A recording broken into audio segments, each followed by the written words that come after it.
I spoke of a face-to-face meeting in 2010 between a gaming regulator boss and Mr. Coleman, in which Mr. Coleman was warned.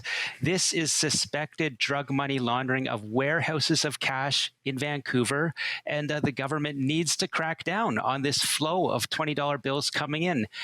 The evidence is that Mr. Coleman remembered that meeting, but he didn't do anything. And furthermore, in his evidence, he said we didn't have real proof that this was money laundering. We can jump to another a meeting or emails that were testified about Mr. Coleman and his colleagues in the government received from casino whistleblowers, that is, people inside a casino that said loan sharking is allowed by managers, crime is infiltrating casinos. And again, we heard that Mr. Coleman and his colleagues didn't respond to these warnings with significant investigations. And on top of that, Mo, you spoke about Mr. Coleman being recalled about his testimony.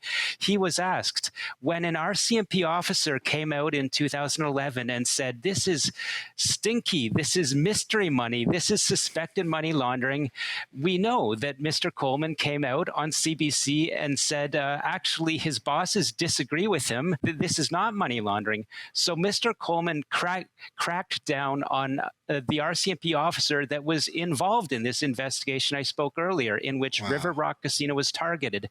Why would Mr. Coleman come out and try to silence this RCMP officer? And why in his testimony would he say, actually, I didn't comment anything, and have to be recalled and say, yes, I did say something, but there was no real nefarious intent, I believe was his testimony.